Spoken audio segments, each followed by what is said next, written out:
Oke. Oke, kalau ada pertanyaan silakan tulis di chat. Materinya lagi bingung soalnya. Oh ya, ini lagi koordinasi sama Pak Bambang juga nih. ITTS kemungkinan buat bikin, sebenarnya bukan penerbit sih. Jadi ini update aja ya. Jadi kalau kita mau lulus, pilihannya kan nulis paper jurnal, skripsi, paper jurnal sama buku. Yang jadi masalah, buku sama paper jurnal dua-duanya lumayan harganya. Kalau mau cepet ya. Kalau mau nunggu 2 tahun aja sih gratis. Kalau buku di Andi Publisher itu gratis. Tapi tunggu 2 tahun. Kalau paper jurnal setahunan lah, 6 bulan paling cepat bayarnya sekitar 3 juta. Kalau buku itu sekitar yang yang cepatnya yang paling cepat sama Pak ini kondisinya temennya Pak Anas sekitar 700-800 ribu. Nah sebetulnya butuhnya ISBN-nya doang sih perpus Perpustakaan Nasional ISBN. Jadi di Indonesia itu ada namanya Perpustakaan Nasional. Dan yang punya hak buat pengeluaran ISBN seluruh Indonesia ujungnya di sini sih sebenarnya Perpustakaan Nasional. Jadi mereka yang sudah koordinasi internasional buat ngeluarin nomor ISBN ini. Ih lama banget ya. Jadi saya lagi koordinasi sama Pak ini. Jadi eh, kita bisa mendaftarkan untuk menjadi penerbit kampus nih maksudnya. Kalau perorangan nggak bisa. Kampus atau organisasi kalau SD, SMP, SMA juga nggak bisa. Kampus masih bisa, organisasi bisa. Kita bisa daftar sebagai penerbit di Perpustakaan Nasional. Jadi saya lagi koordinasi sama Pak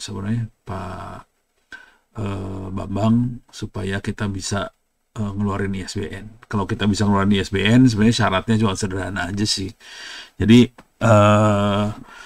yang milih bukunya bisa terbit atau enggak, siang nanti penerbit tadi yang menentukan ini buku boleh terbit atau enggak. Jadi kalau di ITTS bisa ya udah. Nah, biasanya kalau ini saya harus baca dulu, saya belum baca yang update yang terbaru lah kira-kira. Ini ada prosedurnya. Bisa dilihat sih. eh jadi pendaftaran permohonan bisa lembaga pemerintah, lembaga swasta, kayak gimana, terus kita butuh jenis penerbitan akta sama ininya. Ada SK rektor kalau di ini ya, pengesahan badan, surat pernyataan. Nah, ini pada dasarnya kalau terbit si Perpustakaan Nasional butuh URL juga nih sebagai penerbit. Perpustakaan Nasional butuh kopi buku yang terbitkan 3 biji gitu. Jadi itu bisa pakai digital printing sih. Jadi ini lagi berusaha. Tapi kalau enggak kondisinya hari ini kalau mau nerbitin keluar uang. Kalau mau cepat ya. Kalau mau lama setahun nggak bayar ya boleh nulis dari sekarang supaya bisa gantiin skripsi. Kalau mau ngandelin perpustakaan ini 3 buku berarti berapa tuh? Coba biaya digital printing 200 halaman soalnya.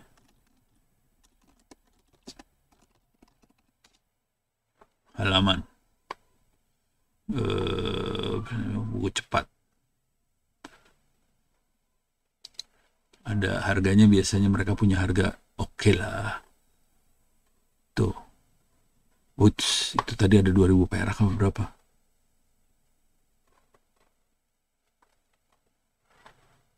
Kok nggak ada harganya? Ya parah loh, nggak ngasih harga. Digital printing 200 halaman.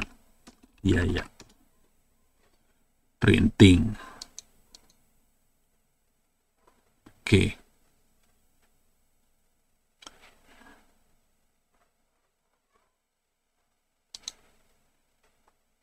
Oh nih, ada per lembar nih.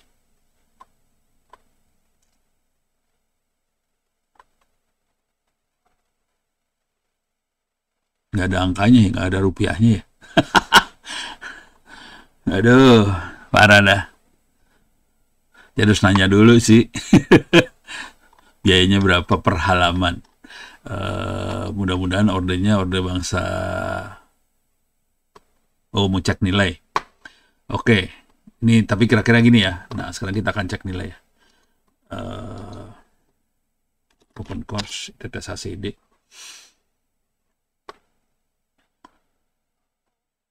Kondisi nilai hari ini. Oke. Harapannya sih udah pada lulus. Coba kita lihat kondisi nilainya gimana. Aduh, lewat banget. Ini saya tutupin yang nggak dibutuhin ya.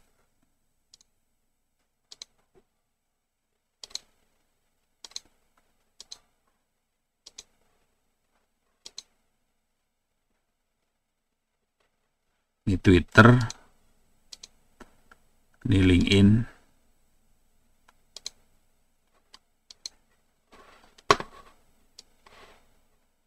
oke, login.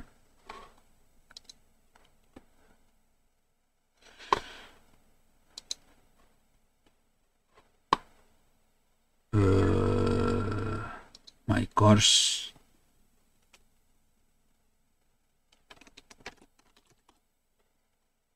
Forensik ya. Grades.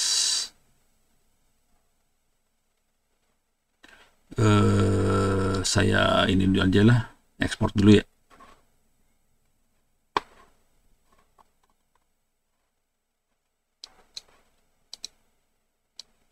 Download.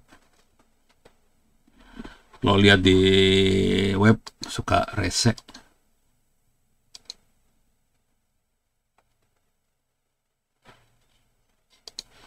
Oke. Delete. Saya buang semua minus jadi 0. Replace all. Close. Kok nggak dapet?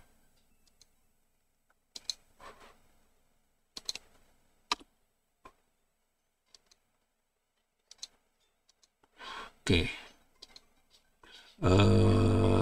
Klik di sini.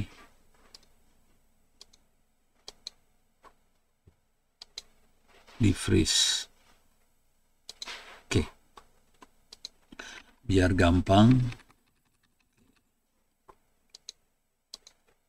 Saya geser ke sebelah sana ya. Alalah.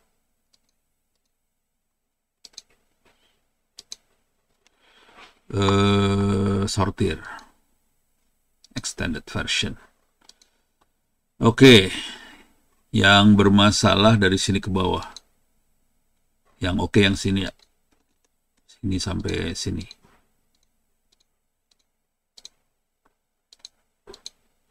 Itu tadi siapa nanya? Dimas. Dimas aman.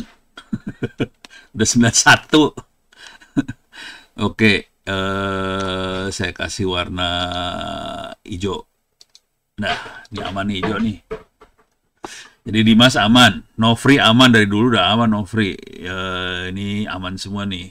Cuman yang aman cuman 10 orang. Sisanya horor. Oke. Pada ngedelay sih ngerjain apa-apa, heran ya gue. Tuh padahal ini ininya UTS-nya nih. Coba ini UTS bukan sih?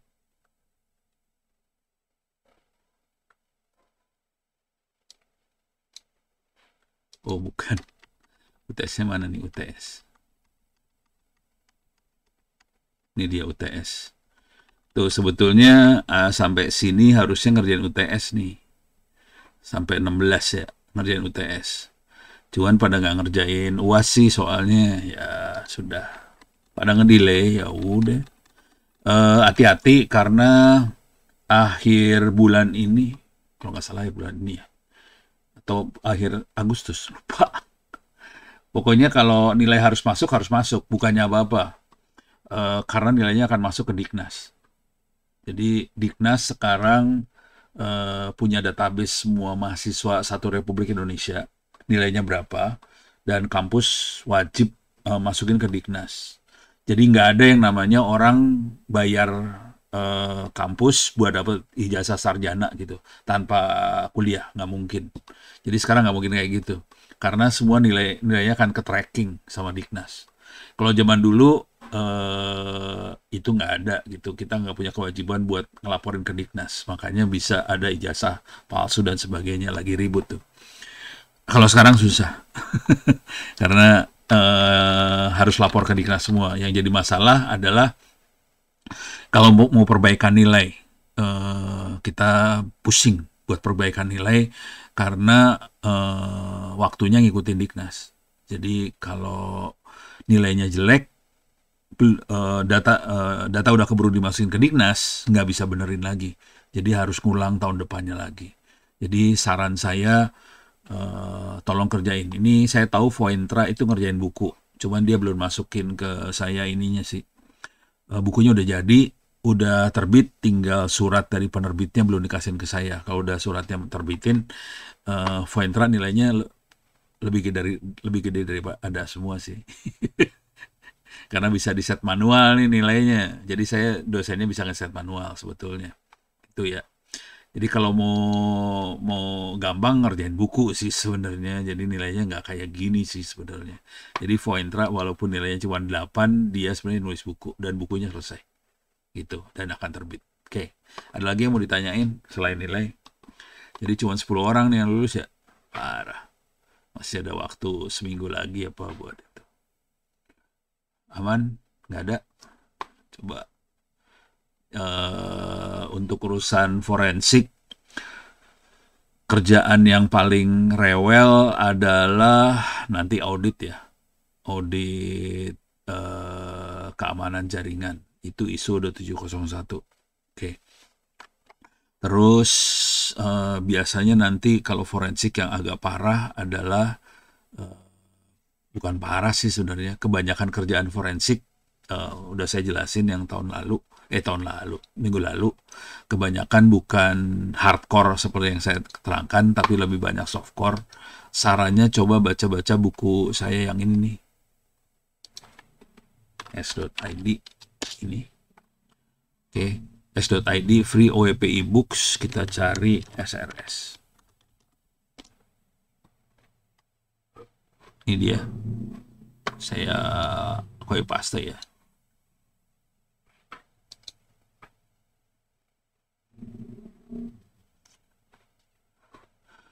Jadi ini adalah dasar buat bikin KAK. Oke. Saya paste di sini.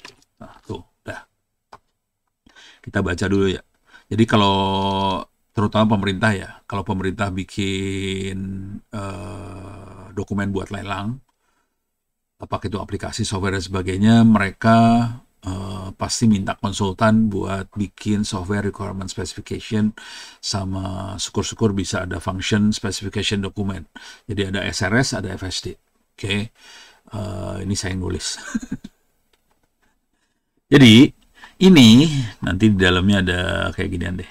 Saya kasih cerita dikit ya.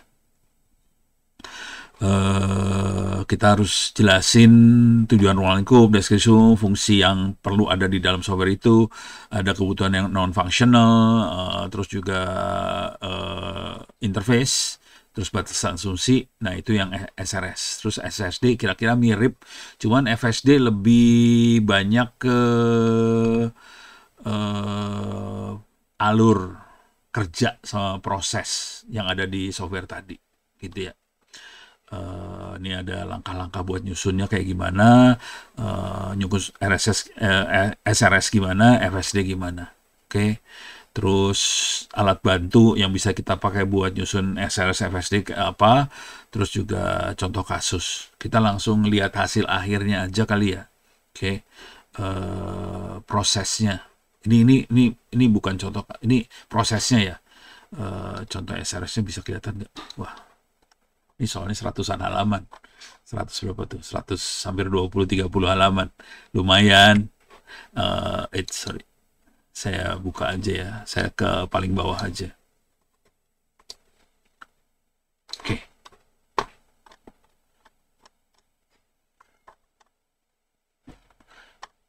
Oke. Bentuknya template-nya ada banyak.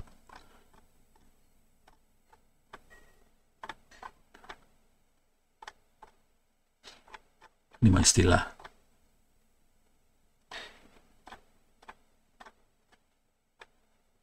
Wah, saya klik aja contohnya aja ya. Jadi udah ada contohnya sih sebenarnya. Coba ada, saya bisa lihat contohnya nggak ya? Oh, ini nih.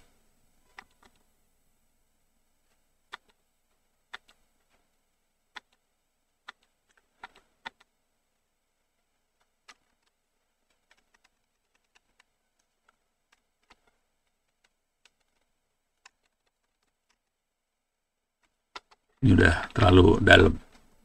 Harus masuk yang entengnya dulu di atas. Salah.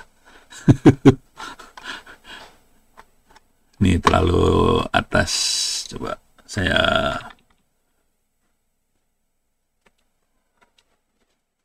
sebenarnya nggak susah sih, bikin ginian nggak susah. Cuman harus dikerjain aja.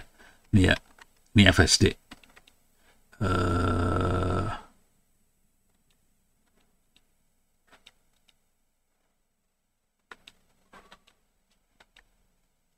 Nah, ini SRS.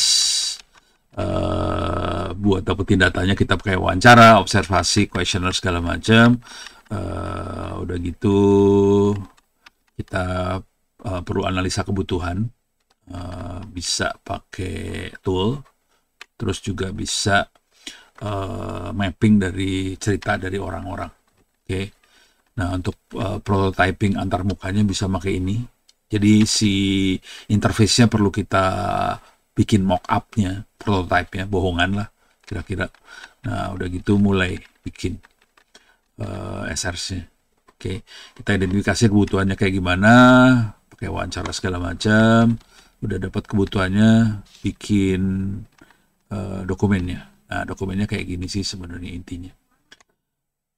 Pendahuluan, deskripsi. Nah, ini yang agak parah di sini.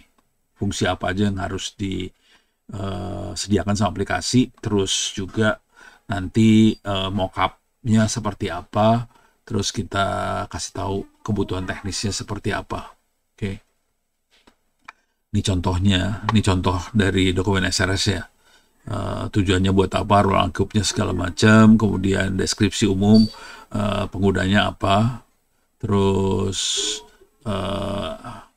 fungsi apa aja yang dibutuhin, ada autentikasi, manajemen, ini e-learning, contohnya e-learning ya. Oke, terus antar muka pengguna, ini semua harus dibikin. Nah, di balik SRS ini sebetulnya ada yang namanya user experience sama kalau tadi graphical tuh user interface ya. Jadi ada user experience segala macam. Dan ini yang diajarin sama Bu Via gitu. Ini ujungnya dokumen ini dipakai buat ini nih, struktur dokumen ini. Oke. Nah, ini adalah terutama yang kayak gini-gini itu lebih ke arah nanti itu ada hubungannya sama user experience segala macam. Untuk yang non-functional, masalah security, keamanan, kompatibilitas, kita juga perlu definisikan hardware-nya apa, software-nya apa, jaringannya seperti apa, resikonya seperti apa, terus lampiran. Jadi kira-kira dokumennya kayak gini. Dan ini yang dipakai sama dokumen pengadaan barang, gitu ya. Jadi ini yang akhirnya jadi barang bukti di forensik sih. Jadi makhluk ini jadi barang bukti di forensik, kira-kira itu sih ujungnya. Oke.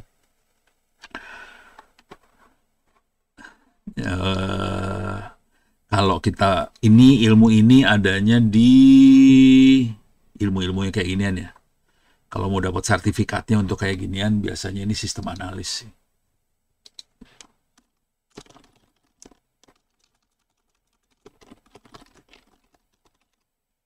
Analis. Oke. Nih, coba ada sertifikatnya nggak ya?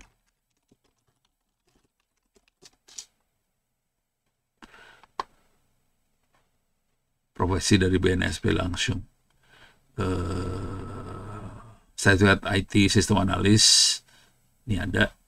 terus ada LSP Digital juga ngeluarin, terus ada lagi Indonesian Certification ngeluarin, jadi ada beberapa yang ngeluarin sertifikasi sistem analis gitu ya. Dan itu dipakai banget buat bikin dokumen tender. Ini kebutuhan ini ada di hampir semua lembaga pemerintah, butuh yang seperti ini. Nah, urusannya software forensik apa? Kalau ada kejadian, ini kayak kemarin Pusat Data Nasional jebol dan sebagainya, yang dianalisa dokumen ininya, gitu. Parah sih. Udah gitu, karena terlalu jujur, kebuka semua akhirnya. Sebenarnya emang harus jujur sih, jujur itu benar, bagus, jujur itu bagus.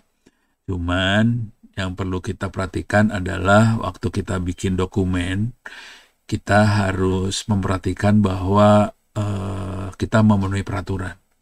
Kita dalam koridor peraturan. Jangan sampai kita bikin dokumen tender, tapi menyalahi peraturan. Nah, itu kelihatan di dokumen tender tuh ntar. Si ahli forensik akan baca itu soalnya.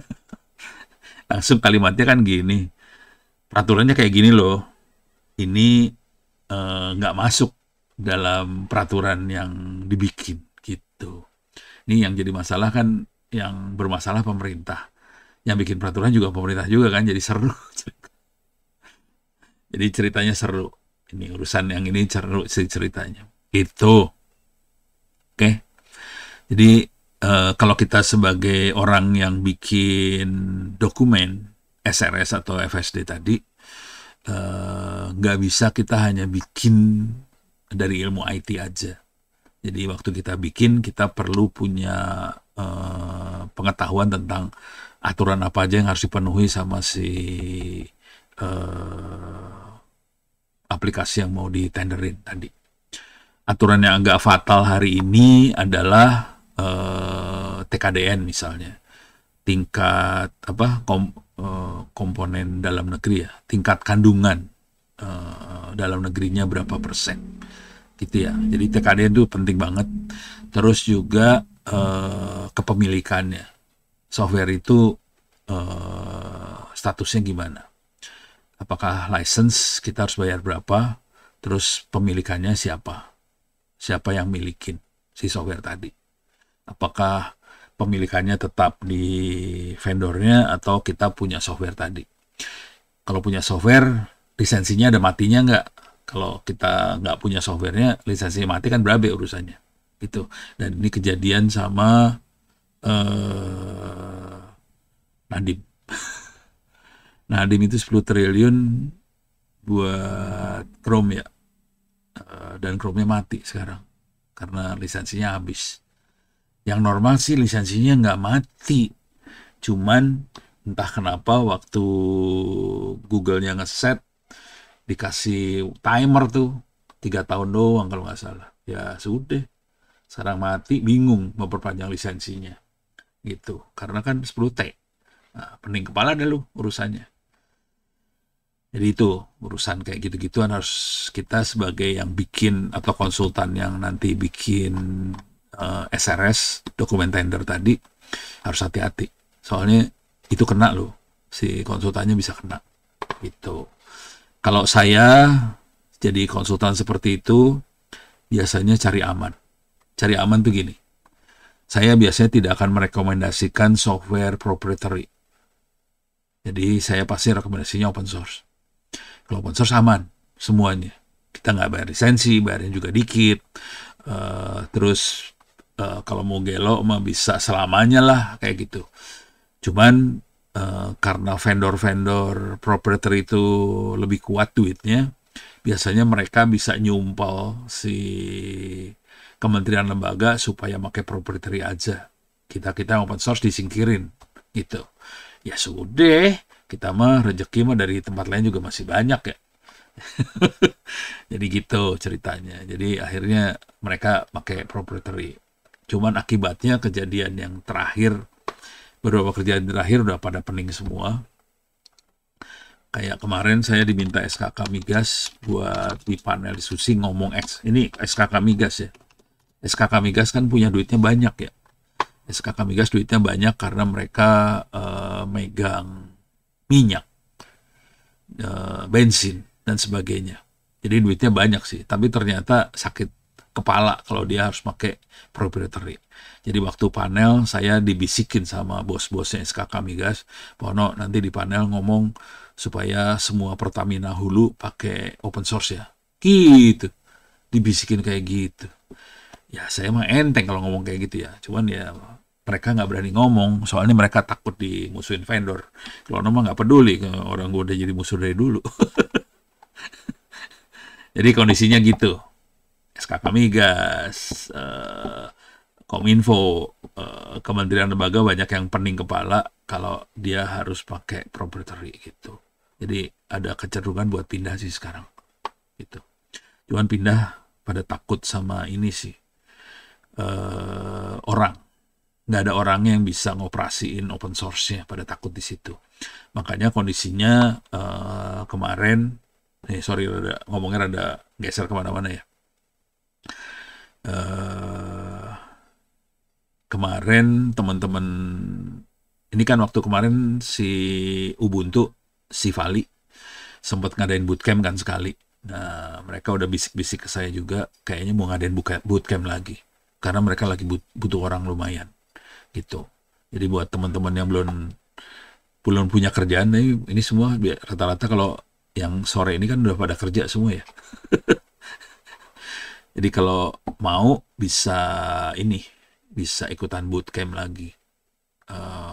Ini terbuka buat mahasiswa ITTS ya, maksudnya mau kerja atau nggak kerja ya silakan aja ikut bootcamp. Kalau yang kerja mungkin harus minta izin sama perusahaannya buat bootcamp supaya punya sertifikasi open source. Ya ntar tinggal argumentasi sama perusahaannya. Ini ada bootcamp gratis, kita punya sertifikat nih, gratis, dibayarin. Ya tinggal perusahaannya aja. Kalau perusahaannya pinter mah, ya udah sana bootcamp aja daripada gua bayarin lu kasih training, kan gua harus keluar duit. Nah ini duitnya dari tempat lain yang ngasih. Ya sudah, oke. Jadi kalau ada bootcamp, tolong nego ke perusahaannya supaya bisa ikut, supaya punya sertifikat, gitu. Gitu ya. Nah ini urusannya ke urusan forensiknya tuh sederhana aja sih. Seberapa jauh menyimpang dari peraturan yang ada, gitu intinya sih, itu aja sih. Kalau forensik level dokumen KAK ya, dokumen pengadaan cuma gitu doang. Ini nyimpang nggak dari peraturan? Kalau nyimpang udah jadi ketemuan, gitu aja sih. Cuman nanti ahli forensik akan maju di pengadilan. Jadi saya bakal maju di pengadilan sih, jangan khawatir. Sorry. Jadi forensik akan maju di pengadilan dan nanti akan mempertahankan pendapatnya di depan hakim sama terdakwa, sama pengacara terdakwa juga. Jadi kita akan dibabat dari semua sisi. Kita akan dihajar, kita sebagai ahli forensik akan dihajar sama terdakwanya karena semua dokumen BAP kan. Jadi cara kerjanya kira-kira gini, cara kerjanya ya kalau nanti di pengadilan, kita akan di BAP, kita akan ditanyain berita acara, kita akan ditanya. Kalau ini oleh kejaksaan kalau kejaksaan itu dia lebih terstruktur lah dibandingkan dibandingkan pengacara biasa. Kalau pengacara biasanya nyerahin ke kita aja. Tapi kalau kejaksaan, dia akan melakukan BAP. Dia akan melakukan tanya jawab dengan kitanya, dan itu menjadi dokumen legal. Semua pertanyaan sama jawabannya di dokumen legal dan harus kita tanda tangan semuanya. Nah, jadi di semua pertanyaan kita harus jawab, dan ini prosesnya bisa beberapa hari. Paling cepat sih sehari sih. Cuman nyebelinnya dari jam 8 atau jam 9 pagi sampai jam 9 malam. Jadi 12 jam, nyebelin banget sih. Jadi itu BAP akan dilakukan oleh kejaksaan. Kalau di pengacara biasanya kita cuma ngobrol doang, dan dia tidak akan mengeluarkan dokumen BAP yang dikasihkan ke hakim. Jadi hakim di hari hanya aja nanya ke kitanya. Jadi itu kalau kita pengacara itu biasanya dari si terdakwa sih ya. Kalau si pengacara, kejaksaan itu biasanya bisa terdakwa juga atau yang nyerang juga. Soalnya si kejaksaan biasanya posisi nyerang sih. Oke. Nah, dia waktu BAP dia akan nanya, pertanyaannya harus kita jawab dan semuanya tertulis. Biasanya yang benernya adalah dia nanya, kita jawab, dia nulis si kejaksaannya, gitu ya. Dia akan nanya, kita akan jawab dan kejaksaannya nulis. Cuman kalau proses kayak gitu lama banget. Jadi biasanya kita nego. Boleh nggak itu gua tulisin dah biar cepat. Jadi jawabannya seringkali saya ngetik sendiri biar cepet. Kalau nggak lama banget. Jadi saya yang ngetik gitu ya. Terus kita pakai Google Doc aja biar cepet dah deh. Kalau nggak mau ya udah ya harus pakai Doc biasa supaya lepas dari Google Doc gitu ya. Nah, bentar coba lihat ada nggak contoh BAP dokumen. Bentuk gambarnya seperti apa ya? Nah, bentuknya kayak gini sih ntar. Kelihatan nggak sih? Ya.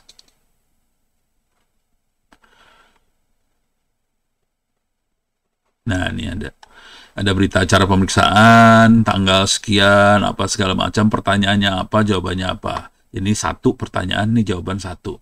Dua, dan seterusnya. Gitu ya. Jadi ini tanya jawab, kita harus masukin nih di BAP itu. Wait, kenapa jadi bureng? Ya udah, harus di-download ya. Coba kalau keempat gimana? Nanti terakhirnya harus semuanya ada ininya ya.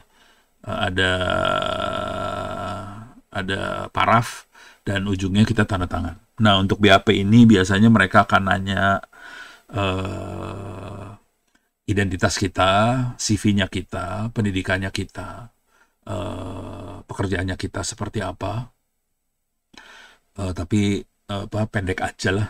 Tapi dia minta pendidikan dari SD ya, SD, SMP, SMA sampai S1, S2, S3 ditulis semuanya.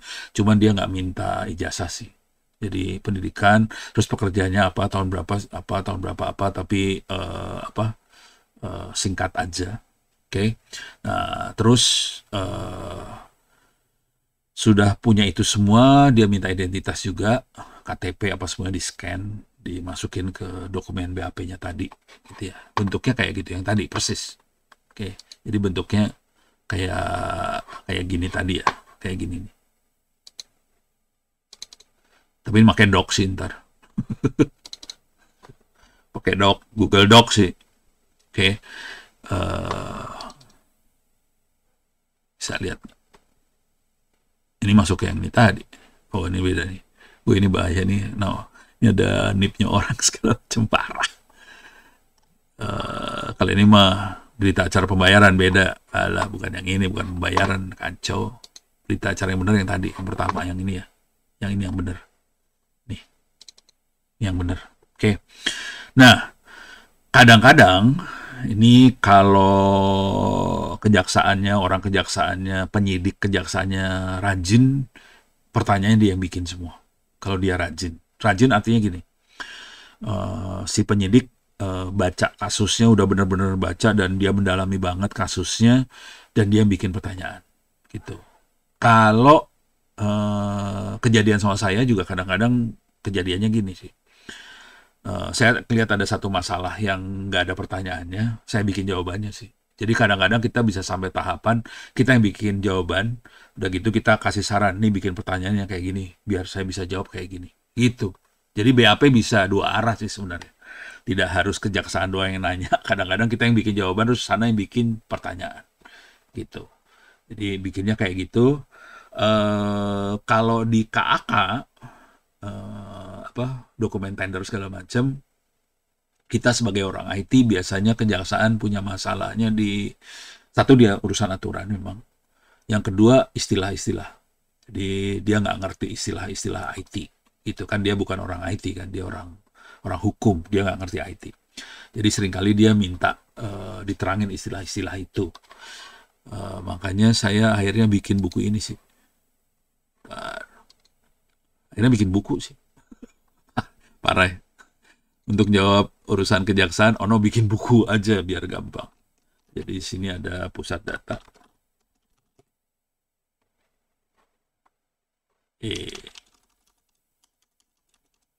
Data center. Oh, data center rupanya. Mana data center? Ada satu data center. Ini dia. Ini tata kelola cloud sama data center untuk pemerintah Indonesia. Ini isinya istilah sih. IAS itu apa, PAS apa, SEC-AS apa, backup as service apa, terus IP versi 6 gimana, cooling system apa segala macam. Jadi ini sebenarnya daftar istilahnya yang ada di dokumen tender. Jadi saya kumpulin semua istilah-istilah di dokumen, yang ada di dokumen tender, saya bikin bukunya sekalian, kagok. Kalau Ono gayanya gitu ya, tiap orang punya gaya beda-beda, suka-suka. Kalau saya gayanya sederhana aja sih. Jadi dokumen KAK-nya diambil, oke, dilihat istilah apa aja yang ada di situ, kemudian mereka pasti nanya istilah doang. Ya udah, saya bikinin istilahnya, apa daftarnya, dalam bentuk buku. 117 halaman, keren kan? Ini buku dibikin untuk menjawab pertanyaan dari kejaksaan. Gitu sih sebenarnya tuh kan. Ini ada gambar kejaksaan. ASN sih sebenarnya, bukan kejaksaan. Oke. Jadi cloud computing itu apa, fungsi dalam layanan publik apa, SPB itu apa, tujuan SPB, PDN itu apa, lokasi PDN, standar PDN itu seperti apa yang dipakai gitu. Dan juga itu ada IAS. Tapi ini harusnya mendukungnya hanya lokal aja ya, bukan pihak ketiga. Namanya sih IAS, tapi bukan IAS seperti yang swasta punya, gitu. Jadi, wah, ini kedaulatan data, kayak gitulah. Itu ya. Jadi buku ini dibikin untuk menjawab pertanyaan-pertanyaan itu. Tapi dokumen yang benarnya dari kejaksaan yang tadi, bukan yang ini. Ini cuman kayak barang bukti pendukung, kayak gitulah. Jadi itu kerjaannya ntar. Nah, setelah dibikin BAP, itu BAP-nya mungkin butuh waktu beberapa hari sih sebenarnya buat beresnya. Oke, beresnya berapa hari. Kalau saya kebetulan nego-nego lah. Gue sibuk lu, gila lu, gue dipanteng di kejaksaan mah, kerjaan gue bisa bonyok. Akhirnya boleh dikerjain dari rumah. Tadinya mau dikerjain kejaksaan, mabok kan si Ono. Nego lah, kerjaan di rumah aja ya. Ya udah, oke. Kerjaan di rumah. Nah, setelah itu semua beres, kita perlu mempersiapkan diri buat di pengadilan. Nah, ini yang bagian menyebalkan di sini sih sebenarnya, jujur. Karena pengadilan itu, hakim itu, filosofinya, hakim adalah wakil Tuhan di dunia. Kira-kira filosofinya itu. Konsekuensi dari situ adalah, kalau dia manggil, kita harus datang. Apapun yang terjadi. Artinya apa? Kalau saya lagi ada event apa, atau ada undangan apa, kalau ada panggilan dari pengadilan, itu semua di-cancel, dan saya harus datang ke pengadilan. Wah, nyebelin itu, bagian yang itu. Dan kita nggak bisa nebak waktunya. Jadi itu sebelnya dengan pengadilan itu seperti itu. Kita nggak bisa nebak waktunya kapan dia akan manggil. Jadi kalau ada apa-apa kepaksa cancel. Ya mudah-mudahan dia nggak cancel kalau saya. Ini tanggal 5, besok saya mau ke Timor Leste. Mudah-mudahan tidak dipanggil di situ. Bisa kacau cerita. Nah, di pengadilan nanti ada beberapa orang. Jadi ada hakim, biasanya nggak cuma satu ya. Hakim mungkin ada 5, kayak ganjil lah istilahnya. Hakim tuh ganjil. Ada 3 apa 5 hakim. Dan mereka akan baca semua dokumennya kita. Dia akan baca semua. Jadi kalau saksinya ada 100 ya dia akan baca 100 saksi. Mabok-mabok dah tuh hakim. Dia akan baca semuanya, harus dibaca.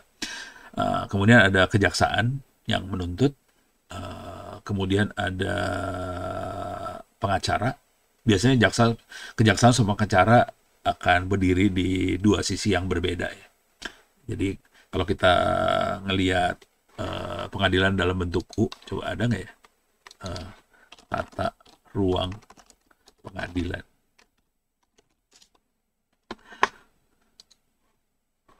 Nah, ini bentuknya kayak gini nih.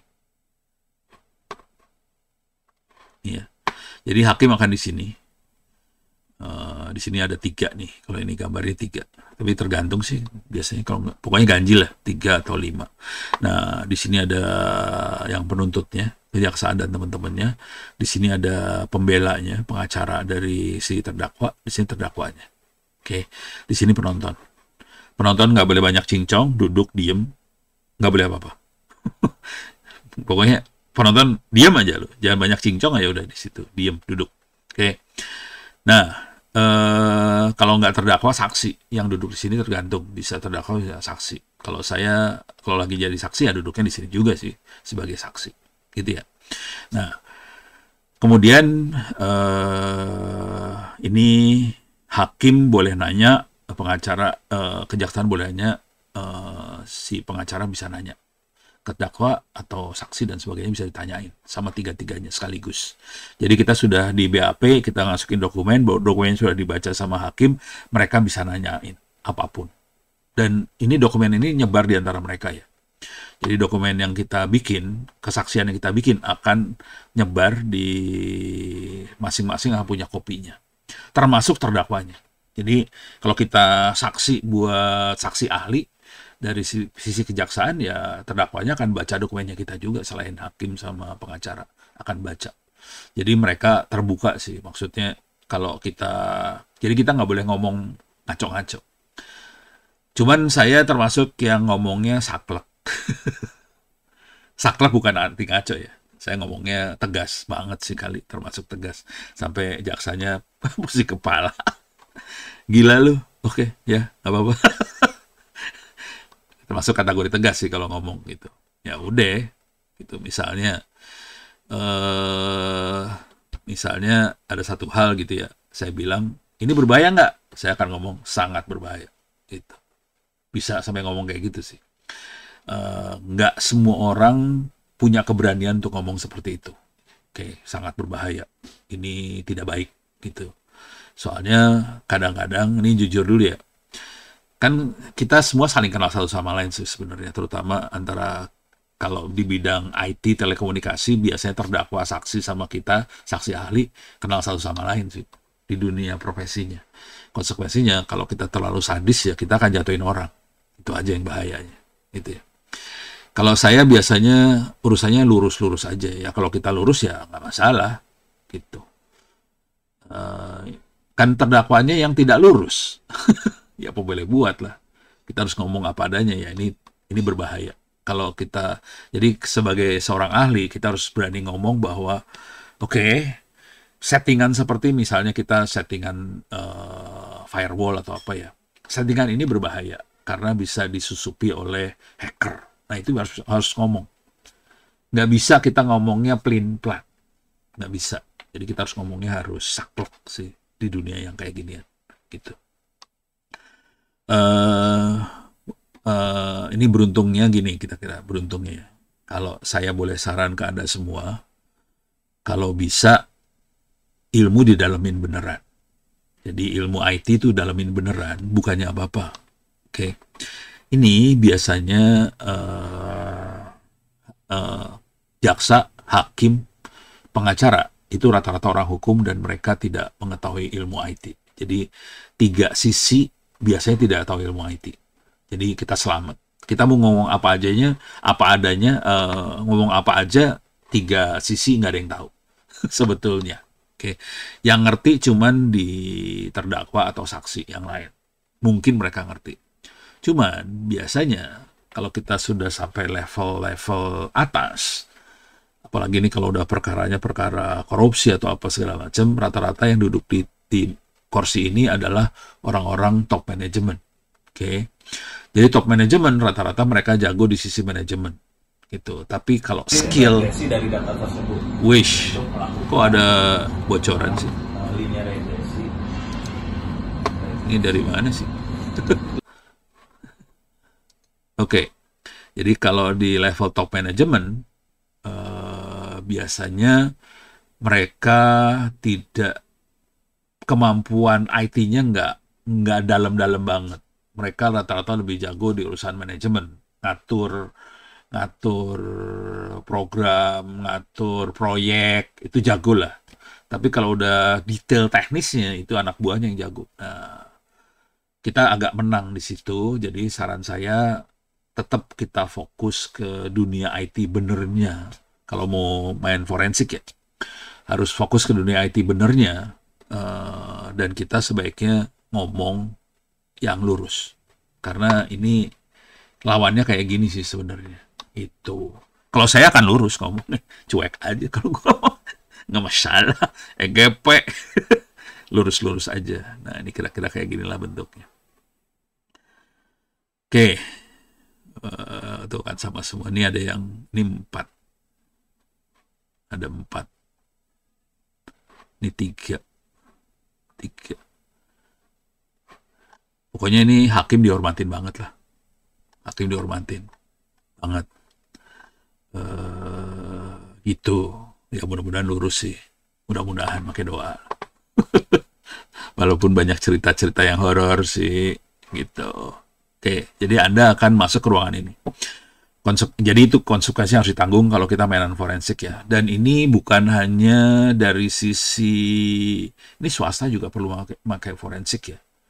Jadi kalau kita kerja di swasta, terus ada kejadian apa-apa, kita harus melakukan forensik kan.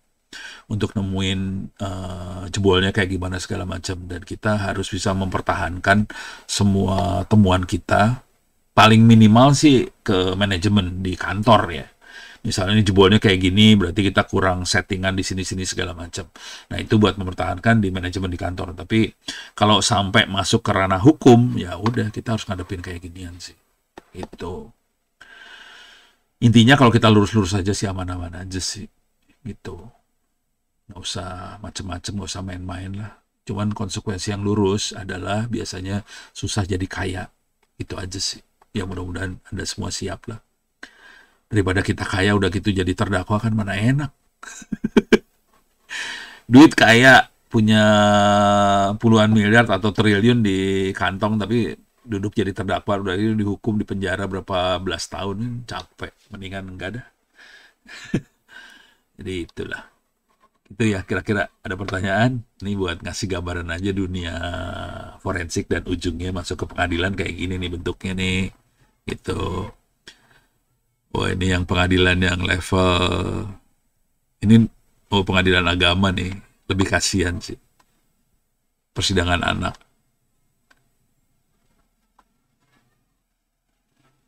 Pengadilan militer.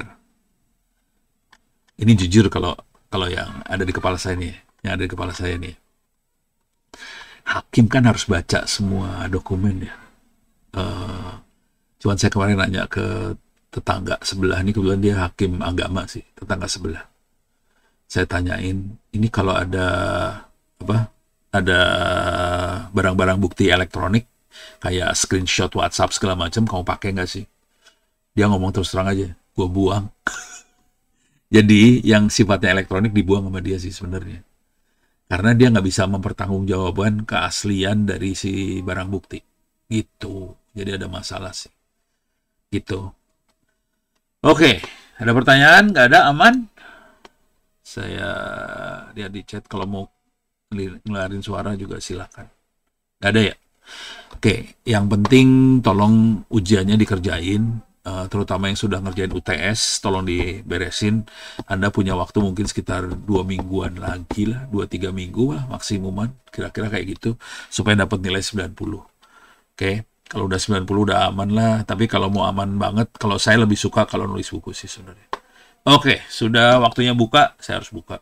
Ini lagi puasa juga sih. Terima kasih banyak, mudah-mudahan bisa bermanfaat. Sampai kalau ada pertanyaan minggu depan silahkan. Saya akan nongkrong lagi di sini minggu depan. Billahi taufiq wal hidayah. Assalamualaikum warahmatullahi wabarakatuh. Terima kasih. Waalaikumsalam. Oke. Terima kasih.